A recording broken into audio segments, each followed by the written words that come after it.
எதுக்கு திடீர்னு தோண நம்ம சிவங்கிட்ட நான் என்ன தப்பு பண்ணேன், என்ன எதுக்காக தண்டிக்கிறீங்க, தப்பு பண்ணது எங்க அப்பாவா இருந்தா அவர் பண்ண தப்புக்கு நான் எந்த வகையில பொறுப்பாவேன், ஏன் என்ன அள வைக்கிறீங்க, ஏதாவது பதில் சொல்லுங்க. எங்க அப்பா உங்களை அவமதிக்கிறாரு, எங்க அப்பா உங்களை மரியாதையா நடத்த மாட்டேங்கிறாங்கிற காரணத்துக்காக தான் என்ன அள வைக்கிறீங்களா, பதில் சொல்லுங்க பதில் சொல்லுங்கன்னு கேட்டுக்கிட்டு இருக்கும் போதே அந்த சிவன் டப்புன்னு அங்க இருந்து மறைஞ்சு போயிடுறாரு. இந்த பக்கம் நம்ம சதியோ ஓன்னு அழுது ஒப்பாரி வைக்கிறாங்க. இந்த பந்தம் ஒண்ணு சேராது அப்படின்னா இந்த பந்தம் ஏன் ஆரம்பமாகணும், இந்த காதல் ஏன் முளைக்கணும், பிஞ்சிலேயே இதை கிள்ளி எரிஞ்சிருக்கலாமே, இப்ப வளர விட்டு ஏன் வேடிக்கை பாக்குறீங்கிற மாதிரி அழுதுகிட்டு இருக்காங்க. அந்த பக்கம் பிரம்மலோகத்துல பார்த்தா நம்ம நாரதர் போய் அவங்க அப்பா பிரம்மர் கிட்ட பேசிக்கிட்டு இருக்காரு. சதியோட விஷயத்துல அவங்க அப்பா தட்சனை விட சிவன் தான் முட்டுக்கட்டையா இருக்காரு. சிவன் ஏதோ ஒன்ன மறைக்க. அதனாலதான் ஒவ்வொரு முறையும் சதி நெருங்க முற்படும் போது அவர் அதை தடுத்து நிப்பாட்டுறாரு, சொல்லாம கொள்ளாம ஓடி போயிடுறாரு. இந்த நிலை இப்படியே போய்கிட்டு இருந்தா எப்படி அவங்க ரெண்டு பேரும் ஒண்ணு சேர முடியும்னு கேக்குறாரு நம்ம நாரதர். இத பத்தி நான் சிவன் கிட்ட பேசுறேன், சிவன் கிட்ட இத பத்தி நான் எடுத்து சொல்றேன் அப்படின்னு நம்ம பிரம்மரே சொல்ல நாரதருக்கு சந்தோஷம். அந்த பக்கம் கைலாய மலையில சிவனுக்கு முன்னாடி அசுரகுரு போய் என்னோட நடவடிக்கைகளுக்கு என்ன மன்னிச்சுக்கங்க, நீங்க அந்த மகாசபை கூட்டத்துல கலந்துக்கிறதா கேள்விப்பட்டதுமே எங்க நீங்க தேவர்கள் பக்கம் சாஞ்சிட்டீங்களோ அப்படின்னு ஒரு செகண்ட் நானே உங்களை சந்தேகப்பட்டுட்டேன். ஆனா உங்களுக்கு இந்த லெவலுக்கு அவமானப்படுத்துவாங்க, இந்த லெவலுக்கு உங்களை அசிங்கப்படுத்துவாங்கன்னு எனக்கு தெரியாம போயிடுச்சு.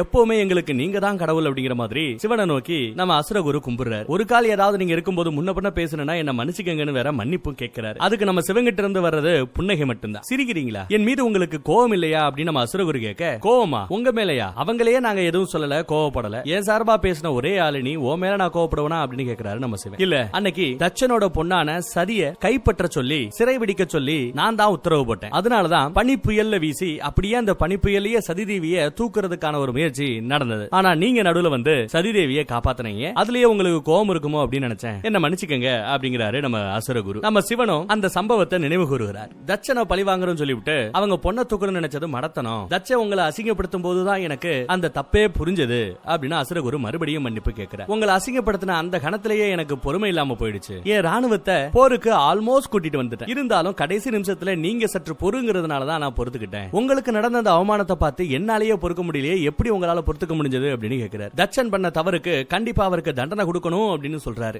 அதுக்கு நம்ம சிவன், தட்சன் இது வரைக்கும் பண்ண எல்லாமே என்ன பழி வாங்குறதுக்காக அவன் செய்யற முயற்சி, அவங்க வன்முறையை கையாளுறாங்கன்றதுக்காக நானும் வன்முறையை கையாள முடியுமா, பலிக்கு பலியெல்லாம் எனக்கு செட் ஆகாதுங்கிறார். இந்த பக்கம் நம்ம அசுரகுரு, தட்சன் உங்களை அவமதித்த அந்த சமயத்துல ஒரு பெரிய பிரளயமே ஏற்படும் நினைச்சோம், ஆனா நீங்க ஜம்முன்னு ஜிம்முன்னு உட்காந்துக்கிட்டு சிரிச்சுக்கிட்டு இருக்கீங்க அப்படின்னு கேட்கிறார். இன்னும் கண்டிப்பா பண்றாப்ல அசுரகுரு, மகா காலன்னும் ருத்ரன்னும் பேர் வாங்கினவர் நீங்க, பயங்கர கோபக்காரர் ரோசக்காரர்னு பேர் வாங்கினவங்க நீங்க, அப்படி இருக்க தட்சனை மட்டும் நீங்க தொடர்ந்து மன்னிப்பதற்கான காரணம் என்ன அப்படின்னு கேட்கிறார். அதுக்கு நம்ம சிவன், தட்சன் என்னோட எதிரி கிடையாது அப்படிங்கிறாரு. இப்படி தட்சன் தன்னோட எதிரி இல்ல அப்படின்னு மட்டும் சொல்லிட்டு அப்படியே கண்களை மூடி மறுபடியும் தியானத்துக்குள்ள மூழ்கிறாரு நம்ம சிவன். சரி அப்பாயின்மெண்ட் முடிஞ்சு போச்சுட்டு அசுரகுரு சுக்கராச்சாரியாரும் ஒரு வணக்கத்தை போட்டு அங்க இருந்து கிளம்புறாரு. இந்த பக்கம் நம்ம நந்திக்கு சந்தோஷம், தட்சன் எதிரி இல்லன்னு சொல்றாருன்னா என்ன அர்த்தம், அப்ப சொந்தக்காரர் அர்த்தமா, அப்போ தட்சன் மேல அவருக்கு கோபம் இல்லைன்னா தட்சனோட பொண்ணை நம்ம சதிதேவிய சிவன் ஏத்துப்பாரோ அப்படின்னு நம்ம நந்திக்கு கொஞ்சம் சந்தோஷம். மறுபடியும் அரண்மனையில காமிச்சா நம்ம சதிதேவி மனசுல உடுக்க அடிப்பாங்க பாத்தீங்களா, அந்த உடுக்க சத்தம் படு பயங்கரமா கேக்குது. உடுக்க சத்தம் கேட்டாலே பக்கத்துல எங்கேயாவது சிவன் வந்து நிப்பாப்ல, அதனால காதை இருக்க பொத்திக்கிறாங்க. பொத்துனதும் அந்த உடுக்க சத்தம் நின்றுது. மறுபடியும் காதை திறந்தா மறுபடியும் அந்த உடுக்க சத்தம் கேக்குது. என்னடா அந்த சத்தம் சொல்லிட்டு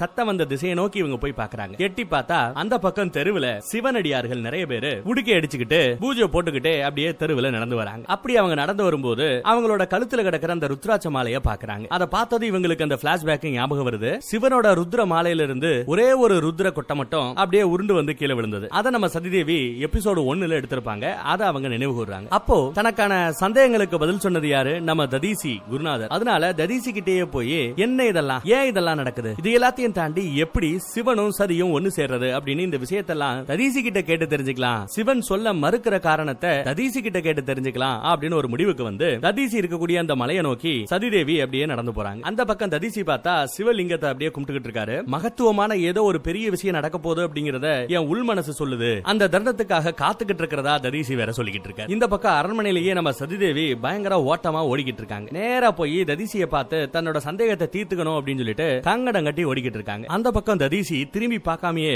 என் அன்னை வந்து விட்டாள், சதிதேவி என்னை பார்க்க வந்து விட்டாள் அப்படின்னு பேசிக்கிட்டே திரும்புறாரு. சதியை பார்த்ததும் அம்புட்டு சந்தோஷம் அவருக்கு. சதிதேவியை பார்த்ததுமே உங்களுக்கு சொந்தமான ஒரு பொருளை நீங்க எபிசோடு 1ல விட்டு போயிட்டீங்க, இது இன்னும் உங்களுக்காக தான் காத்துக்கிட்டு இருக்கு, நீங்க அதை எடுத்துக்கலாம் அப்படின்னு காமிக்கிறாங்க. திரும்பி பார்த்தா அந்த ஒத்த ருத்ராட்ச கொட்டை நம்ம சதிதேவி இங்க சிவலிங்கத்துல போட்டு போயிருப்பாங்க எபிசோடு 1ல. அந்த ருத்ராட்ச கொட்டையை அவரை பாக்குறாங்க. என்றைக்காவது ஒரு நாள் நீங்க வருவீங்கன்னு சொல்லிட்டு தான் இந்த ருத்ராட்சைய நான் பாதுகாப்பா வச்சிருக்கிறேன், இது உங்களுக்கானது, எடுத்துக்கங்க அப்படின்னு சொல்றாரு. இவங்களும் அப்படியே மெதுவா போய் சிவலிங்கத்துக்கு அடியில இருக்கிற அந்த ருத்ராட்சைய அப்படியே கையில ஏந்துறாங்க. பழசெல்லாம் நினைச்சு பாக்குறாங்க, சிவஸ்வரூபத்தை நினைச்சு பாக்குறாங்க. அதுக்கப்புறம் தான் ததீசி கிட்ட தன்னோட சந்தேகத்தையே கேக்குறாங்க. நான் நினைச்சதுமே அந்த சிவன் வரார், எனக்கு முன்னாடி காட்சி தரார், ஆனா ஏதாவது கேட்டா விலகி விலகி போறார், தேடி வந்தா எதுக்காக வந்த, திரும்பி போ அப்படிங்கிறார். என்ன ஏன் அவர் ஏத்துக்க மாட்டேங்கிறார், அதற்கான காரணம் என்ன அப்படின்னு கேக்குறாங்க. நான் வழிய வந்தாலும் அவர் ஏன் விலகி போறாரு, என்ன ஏன் இப்படி துக்கத்திலேயே வச்சுக்கிறாரு, ஏன் என்னோட உணர்ச்சிகளை புரிஞ்சுக்காத மாதிரி அவர் நடிக்கிறார், ஒருவேளை நான் பிரபஞ்ச அதிபதி தட்சனோட பொண்ணுங்கிறதுக்காகவா, அதுக்காக தான் என்ன ஏற்க மறுக்கிறாரா, மகாசபையில என்ன நடந்தாலும் அது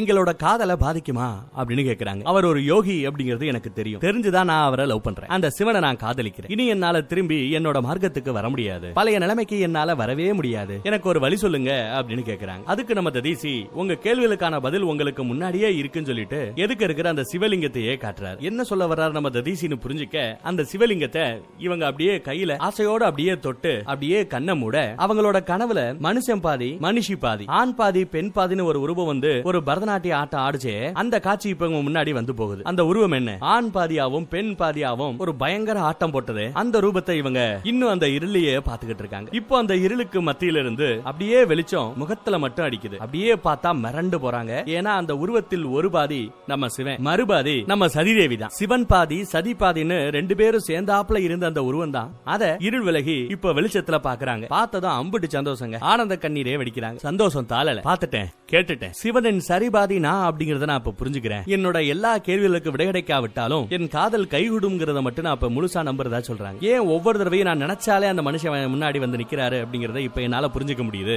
ஏன்னா அவரின் சரிபாதி நான், அதனாலதான் நான் நினைச்சதும் அவர் வந்தார் பார்த்தார். அவரே விருப்பப்பட்டாலும் அவரால என்ன பிரிஞ்சு இருக்க முடியாது. நிறைய கேள்விகளுக்கு எனக்கு பதில் கிடைச்சு விட்டது. எங்க காதல் கைவிடுமோ அப்படிங்கிற பயமும் இனி எனக்கு இல்ல. இந்த ருத்ராட்சம் முதல் தடவை என் கையில கிடைக்கும் போதே அன்னைக்கே நான் அந்த சிவனை ஏத்துக்கிட்டா எவ்வளவு நாள் மிச்சம். ஏன் இந்த விஷயங்கள் எல்லாம் தெரிஞ்சுக்கிறதுக்கு எனக்கு இவ்வளவு காலமானது அப்படின்னு கூட யோசிக்கிறாங்க. அப்படியே ததீசி கிட்ட பேசி முடிச்சுட்டு அரண்மனை பக்கம் ஓடோடி வர்றாங்க நம்ம சதிதேவி. மாதங்கி இந்த பக்கத்துல இருந்து பாக்குறாங்க, சதி சிரிச்சுக்கிட்டே வரத பாக்குறாங்க. இந்த பக்கம் அரண்மனையில இருந்த நிறைய பேருக்கு டான்ஸ் ஆடுறது எப்படின்னு சொல்லி கொடுத்துட்டு இருப்பாங்க. சதியை பார்த்தது அப்படியே தனியா கூட்டு போய் பேசுறாங்க. எங்க போன அப்படின்னு கேக்குறாங்க. என் சந்தேகங்களுக்கான பதில் எல்லாம் தேடி போனேன், எனக்கு எல்லா பதிலும் கிடைத்து விட்டது அப்படின்னு சொல்றாங்க. எல்லா கேள்விகளுக்கும் பதில் கிடைத்து விட்டதுன்னு சொல்லிவிட்டு ருத்ராட்சத்தை கையில ஏந்தி காமிக்க, உனக்கு என்ன பைத்தியம் பிடிச்சிருச்சா, கைய மூடுன்னு சொல்லிட்டு கைய மூடிட்டு என் கூட வா அப்படின்னு அவங்க திரும்பும் போது எதுக்கு பார்த்தா இவங்க அம்மா. ஐயோ ருத்ராட்சத்தை இவங்க பார்த்தாங்களா இல்லையான்னு தெரியல, இவங்க ரெண்டு பேருக்கு அப்படியே அள்ளு விட்டுருது. இருந்தாலும் சதி பெருசா பயப்படல, சிரிச்சுக்கிட்டு தான் இருக்காங்க. எங்க போன சொல்லாம கொள்ளாம எங்க போன அப்படின்னு அம்மா கேக்குறாங்க. நடுவுல நம்ம மாதங்கி புகுந்து, இல்ல நான் தான் அவளை வெளியில அனுப்பிச்சேன், சும்மா வீட்டுக்குள்ளேயே அடைஞ்சு கிடக்க ஒரு மாதிரியா இருக்குன்னா, சரி அப்ப காட்டு பகுதிக்கு போ, மான்கள் துள்ளி விளையாடுறத பாரு, மனசுக்கு கொஞ்சம் குளிர்ச்சியா இருக்கணும், நான் தான் சொன்னேன் அப்படிங்கிற மாதிரி சொல்லி மாதங்கி சதிதேவியை காப்பாத்தி விடுறாங்க. மான்கள் துள்ளி விளையாடுறத பார்க்கும்போது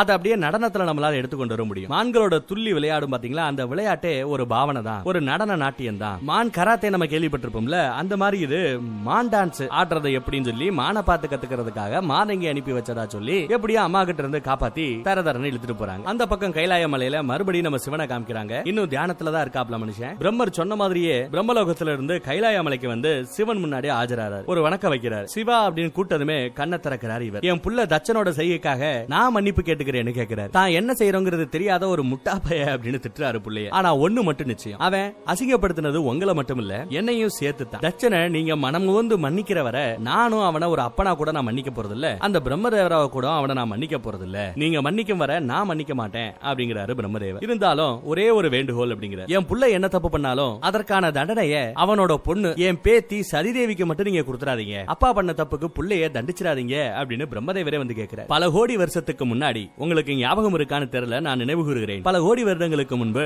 இந்த சிருஷ்டியை நான் உருவாக்கிக்கிட்டு இருந்த சமயம், தனியால நான் உருவாக்கிக்கிட்டு இருந்த சமயம், ஏதோ ஒரு வெறுப்புல உங்களை நோக்கி நான் ஒரு பயங்கரமான ஒரு கடுமையான தவம் புரிஞ்சுக்கிட்டு இருந்தேன். அந்த தவத்தை மிச்சு நீங்களும் காட்சி கொடுத்தீங்க. நான் உலகத்தெல்லாம் உருவாக்கிட்டேன். ஆனா இந்த உலகத்துல ஆண்பால் பெண்பால்னு இரண்டு பால்களை உருவாக்கணும். நான் உருவாக்கின இந்த திருஷ்டியில ஆடவர் பெண்கள் சொல்லிட்டு எல்லா இதுலயுமே, பறவைகளா இருக்கட்டும், விலங்கா இருக்கட்டும், மனுஷங்களா இருக்கட்டும், தேவர்களா இருக்கட்டும், கடவுளா இருக்கட்டும், எல்லா இடத்துலயுமே ஆண்பால் பெண்பால்னு ரெண்டு வகையான இனத்தவர்கள் இருக்கணும். அப்படி இருந்தாதான் இந்த திருஷ்டி ஜனிக்கும், மலரும், வளரும் அப்படின்னு சொல்லி உங்ககிட்ட நான் தான் வேண்டி கேட்டேன். ஓர் உடலா இருக்கிற நீங்க பிரிஞ்சு உங்க உடம்புல இருந்து சக்தியை தனியா பிரிச்சு பெண்பால உருவாக்கி கொடுங்க அப்படின்னு நான் தான் உங்ககிட்ட கேட்டேன். அந்த வேண்டுகோளை ஏத்து நீங்களும் உங்க உடம்புல இருந்து சக்தியை தனியா பிரிச்சு பெண்பாலரை உருவாக்கி கொடுத்தீங்க. முழுமை தனிமையில இருந்த நீங்க உங்க துணையை இழந்து தனிமைக்கு தள்ளப்பட்டீங்க. அன்னைக்கு நீங்க பண்ண அந்த மகத்தான தியாகத்துக்குனாலதான் அன்னைக்கு உலக நன்மைக்காக நீங்க பிரிஞ்சீங்களே, அதனாலதான் இன்னைக்கு கோடான கோடி ஆண்பாலும் பெண்பாலும் இப்போ எல்லா இனத்திலையும் உருவாகி இருக்கு. இனியும் நீங்க பிரிஞ்சிருக்க வேண்டிய அவசியம் இல்ல. ஏன்னா ஜெனரேஷன்ஸ் பல ஆயிரக்கணக்கான பல லட்சக்கணக்கான தலைமுறையும் தாண்டி இப்போ உயிரினங்கள் வாழ்ந்துகிட்டு இருக்காங்க. இனியும் நீங்க சக்தியை பிரிஞ்சு தனியா இருக்க வேண்டிய அவசியம் இல்ல அப்படின்னு எடுத்து சொல்றாரு நம்ம பிரம்மதேவர். தனிமையில இருக்கிற நீங்க மறுபடியும் சக்தியோட சேர்ந்து முழுமையடையணும், அதுதான் எனக்கு வேணும்னு கேட்கிறார். இருந்தாலும் சக்தியை நோக்கி கடுமையான தவம் புரிஞ்சா என் புள்ள சக்தியே தனக்கு புள்ளையா பிறக்கணும்னு தவம் புரிஞ்சு சக்தி கிட்டேயே அந்த தவத்தை வாங்கி அவங்களையே தான் பொண்ணா சதியா இப்போ பெத்து வளர்த்துக்கிட்டு இருக்கான் என் புள்ள. சதியா இப்போ இந்த மானிட பிறவியில இருக்கிறது சாட்சாத் உங்களோட சக்தி தான், அந்த ஆதிபரா சக்தி தான். அவங்களை நீங்க ஏத்துக்கணும் அப்படின்னு பிரம்மதேவரே கேட்கிறார். நீங்க கண்டிப்பா சதியை ஏத்துக்கணும், இதுதான் என்னோட பிரார்த்தனை வேண்டுகோள் எல்லாம். என் புள்ள பண்ண தப்புக்கு என் பேத்தியை தண்டிச்சிடாதீங்க, சக்தியை தண்டிச்சிடாதீங்க, சதியை தண்டிச்சிடாதீங்க அப்படின்னு கைகூப்பி வேண்டி கேட்டுக்கிறாரு நம்ம பிரம்மதேவரே. இந்த பக்கம் அரண்மனையில சதிதேவியோட நினப்பு ஃபுல்லா ஆணும் பெண்ணும் சேர்ந்தாப்புல இருந்த அந்த ரூபத்தின் மீதே இருக்கு. கையில வச்சிருக்க அந்த ருத்ராஜம் என்ன ஏது அப்படின்னு விசாரிக்கிறாங்க. இதுக்கு நம்ம சதிதேவி அவங்களோட பிளாஷ்பேக்க பேச ஆரம்பிக்கிறாங்க. எபிசோடு 1ல இவங்களுக்கு அந்த ருத்ராஜம் கிடைச்சதுல இருந்து அதுக்கப்புறம் தாமரை மலர்ல இவங்களை மறந்து ஹரின்னு எழுதுறதுக்கு பதிலா சிவம் அப்படின்னு எழுதினாங்க. அது வரைக்கும் எல்லாமே என்னையும் மீறி நடந்த செயல், எதற்காக நடந்த செயல்னு எனக்கு இப்ப எல்லாம் தெரிஞ்சு போச்சு, சிவனுக்காகவே ஜனித்தவள் நான் அப்படின்னு சொல்றாங்க. அந்த ருத்ராட்சத்துல 2 பக்கத்திலையும் அப்படியே கயிறு கட்டி இவங்களோட கையிலேயே அதை அணிந்து கொள்கிறாங்க. இன்னைக்கு நான் எப்படி இருக்கேன் தெரியுமா, எவ்வளவு சந்தோஷமா இருக்கேன் தெரியுமா. நீங்க சொன்னது உண்மைதான், காதல் இதயத்துல ஆரம்பிச்சு அப்படியே உடம்பு முழுக்க பரவும் அப்படின்னீங்க. அதே மாதிரி தான் இப்போ என் உடம்பு முழுக்க பரவி இந்த பிரபஞ்சத்துக்கு மேலேயே படர்ந்து போய்கிட்டு இருக்கிற மாதிரி நான் உணர்றதா சொல்றாங்க. இனியும் என்னால இந்த ரகசியத்தை பேணி காத்துக்கிட்டு இருக்க முடியாது. சிவனுக்காகவே பிறந்தவனா, சிவனை காதலிக்கிறவனா அப்படிங்கிற இந்த விஷயத்தை எல்லாத்தையும் சொல்லணும்னு ஆசைப்படுறதா சொல்றாங்க. தனக்கு கிடைச்ச இந்த சந்தோஷத்தை எல்லார்கிட்டையும் பகிர்ந்துக்கணும்னு ஆசைப்படுறாங்க. அன்னைக்கு நீங்க சொன்னீங்களே, பாட்டின் மூலமாவும் நாட்டியத்தின் மூலமாவும் மனசுல இருக்கிறத ஓப்பனா நீங்க ஏகப்பட்ட பேர் முன்னாடி நீங்க பாடலாம். அதை புரிஞ்சுக்கிறவங்க புரிஞ்சுப்பாங்க, புரியாதவங்க வெறும் இசையை மட்டும் ரசிப்பாங்க. இன்னைக்கு நடக்க போற அந்த விசேஷத்துல எல்லாருக்கும் முன்னாடியும் என் மனசுல இருக்கிறத பாட்டா நடனமா நான் எடுத்து காமிக்க போறேன் அப்படின்னு சொல்றாங்க நம்ம சதிதேவி. இன்னைக்கு என்னோட நடனத்தை பாக்குறதுக்காக அந்த சிவனே வருவாரு, என் நடனத்தை பார்த்து ரசிப்பாரு அப்படின்னு சொல்றாங்க. மாதங்கிக்கும் சந்தோஷம், தன்னோட சிஷ்யை இவ்வளவு சந்தோஷமா இருக்கிறத பார்த்து அவங்களுக்கும் சந்தோஷம். பரவாயில்லையே, காதல் விஷயத்துல எனக்கே பாடம் எடுக்கிற ரேஞ்சுக்கு பெரிய பொண்ணாயிட்ட, அருமடி அப்படின்னு பாராட்டுறாங்க மாதங்கி. உன்னோட இந்த சிரிப்பு இனி எத்தனை வருடமானாலும் அப்படியே நிலைச்சிருக்கணும் அப்படின்னு ஆசைப்படுறதா சொல்றாங்க. இன்னைக்கு நான் உனக்கு ஒரு ஆசி வழங்குறேன், என்னைக்கு நீ சந்தோஷமா இருக்கணும், உன்னோட கனவுகள் எப்பவுமே நிறைவேறும். ஈசன் உன்னோட இந்த இன்பங்கள், உன்னோட இந்த சந்தோஷம் எல்லாத்தையும் பறிச்சா கூட பரவாயில்ல, ஆனா கடைசியில உன்னோட ஆசைகளை அவர் நிறைவேற்றினா போதும், ஒன்னு அவர் ஏத்துக்கிட்டா போதும் அப்படின்னு சொல்றாங்க. அந்த பக்கம் பிரம்மதேவரும் சிவனும் இன்னும் பேசிக்கிட்டு தான் இருக்காங்க. பிரம்மதேவரே, தட்சனோட செய்திகள் எதுவுமே என்ன சலனப்படுத்தவில்லை, என்னை சங்கடப்படுத்தவும் இல்லை. இருந்தாலும் ஒரு செடியில இருந்து பூவை பறிச்சிட்டீங்கன்னா அந்த பூவை மறுபடியும் அந்த செடியோட இணைப்பது சாத்தியமே இல்லை. அதே மாதிரிதான் என் உடம்புல இருந்து பிரிஞ்சு போன அந்த ஆன்மா மறுபடியும் என் உடம்போட இணைறது அப்படிங்கிறது சாத்தியம் இல்ல அப்படிங்கிறாரு சிவன். நீங்க படைச்ச இந்த திருஷ்டியோட அடிப்படை விதியே அதுதானே உங்க திருஷ்டியோட ஆதாரம். அதனால தேவி சதியை என்னோட சேர்த்து வைக்கணும்னு நீங்க முயற்சி பண்றீங்களே, அது பயனளிக்காதுங்கிறாரு, அது வீணுங்கிறாரு. சக்தியை நான் என்னைக்கோ தியாகம் செஞ்சுட்டேன், அதனால தியாகித்த அந்த சக்தி எந்த ரூபத்தில் திரும்ப வந்தாலும் அதை ஏத்துப்பது அப்படிங்கிறது சாத்தியம் இல்ல அப்படிங்கிறாரு நம்ம சிவன். சொல்லிட்டு மறுபடியும் தியானத்துல மூழ்கி போறாரு. பிரம்மதேவரும் வணக்கம் போட்டுட்டு அங்க இருந்து கிளம்பி போயிடுறாரு. எதுக்கு மனுஷன் இப்படி அடம்பிடிச்சிட்டு இருக்காப்ல இருந்தாங்க தெரியல, எங்க போய் முடிய போதோ. இந்த பக்கம் அரண்மனையில